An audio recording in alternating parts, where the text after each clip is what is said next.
तो गृह मंत्री अमित शाह गुजरात के दौरे पर हैं। अहमदाबाद में अमित शाह ने आदि शंकराचार्य ग्रंथावली का विमोचन किया है। वहां से सीधी तस्वीरें सामने आ रही हैं, वो भी हम आपको दिखाएंगे।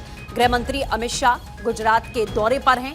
उन्होंने पहले भी आपने देखा कि मंदिर में जाकर पूजा अर्चना की थी। जगन्नाथ मंदिर में पूजा अर्चना के लिए शामिल हुए थे वो मकर संक्रांति के मौके पर, और ये दौरा बेहद अहम है। तस्वीर आप देख सकते हैं, क्या कुछ कह रहे हैं सुनिए। संपूर्ण वेदों का पूर्ण अध्ययन किया।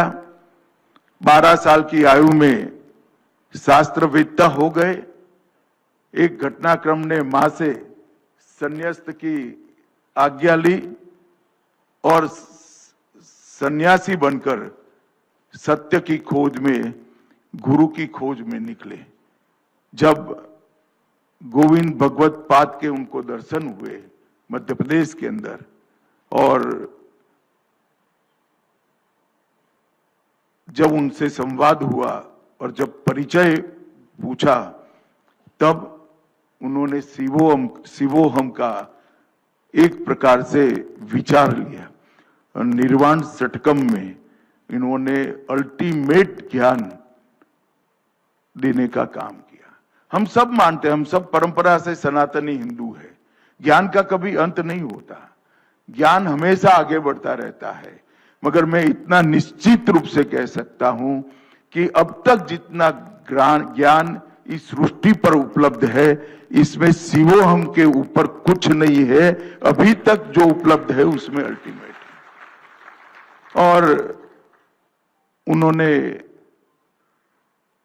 गोविंद पाद ने उनको ब्रह्म ज्ञान और वेदांत दोनों की शिक्षा दी और उनके दी।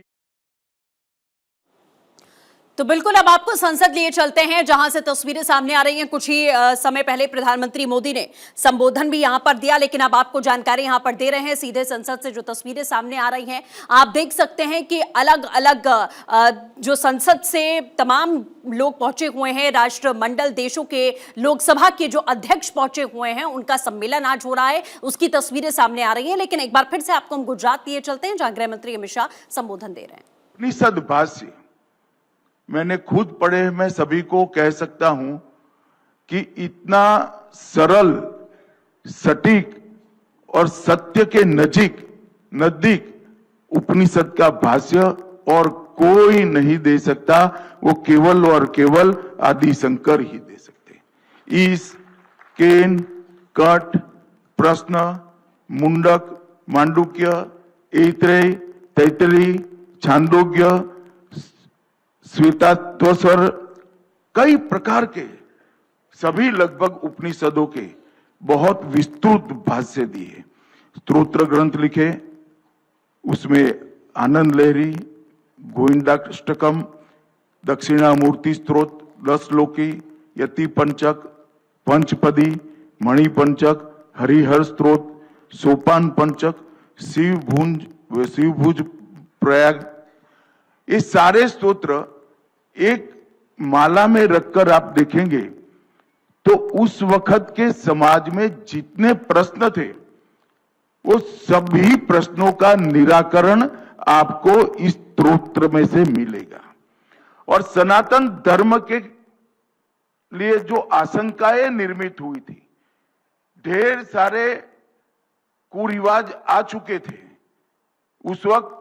बौद्ध, जैन, कापालिक, तांत्रिक, अनेक प्रकार के मत अस्तित्व में आ गए थे और एक पूरे भारत का मूल विचार धुंधला सा बना हुआ था।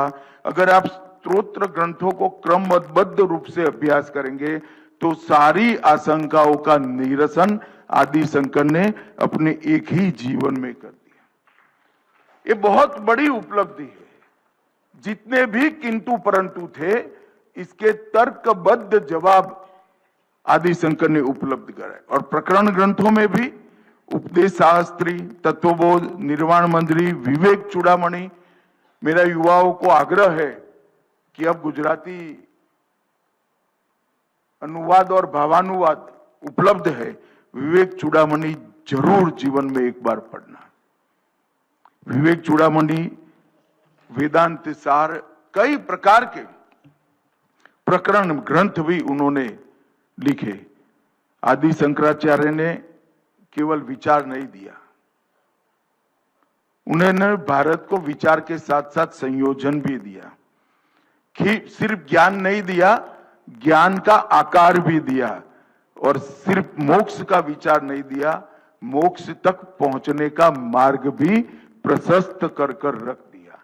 अपने एक जीवन में बहुत कम लोग इतना कर सकता है। इतनी अल्पायु में कई बार देश की पदयात्रा की, एक प्रकार से पैदल चलती विश्वविद्यालय का उस जमाने में रोल आदि शंकर ने करा। सिर्फ पैदल यात्रा नहीं की, भारत की पहचान को प्रस्थापित किया, 4 दिशाओं में 4 मठ बनाए, ज्ञानदीप की स्थापना की, और पूर्व पश्चिम उत्तर दक्षिण चारों दिशाओं में सनातन की ध्वजा को फहराने का काम किया। ये 4 मठ एक प्रकार से सिर्फ एक धार्मिक केंद्र नहीं बने, ये चारों मठ के तत्वाधान में सारे वेद और उपनिषद को बांटकर उसके संरक्षण और संवर्धन का उन्होंने हमेशा के लिए एक स्थान बनाया। चारों वेदों को चारों पीठों के अंदर बांटकर, उपनिषदों को बांटकर उसके संरक्षण और संवर्धन दोनों का काम दिया। इन्होंने अखाड़ों की भी स्थापना की, एक संगठन का निर्माण किया जिससे सनातन धर्म कठिन से कठिन अवस्था से भी गुजरे तो कभी काल बाह्य न हो ऐसी व्यवस्था करी, और 10 नामी संप्रदाय की स्थापना करी। और ये 10 नामी संप्रदाय के 10 नाम देखेंगे तो पृथ्वी पर पर्यावरण और नगर मतलब रहने की पूरी व्यवस्था, ये सभी को ये 10 नामी के अंदर बांटकर इस सन्यासियों को एक दिशा देने का काम किया। हिमालय से कन्याकुमारी तक 51 शक्तिपीठ, 12 ज्योतिर्लिंग, 7 पुरी और 4 धाम, किसी भी जगह जाएंगे और तीर्थ पुरोहित आपको वो धामों के लिए अगर कोई शास्त्रोक्त विधि कराएगा, मेरा मानकर चलना वो विधि के रचयिता आदि शंकर ही होंगे और कोई नहीं।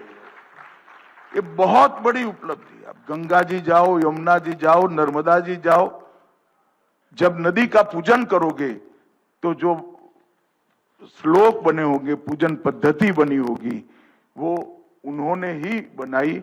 और सालों तक प्रकृति की पूजा से लेकर सनातन के मूल तत्व को पहचानने तक का रास्ता आम लोगों के लिए भी प्रयास प्रशस्त किया।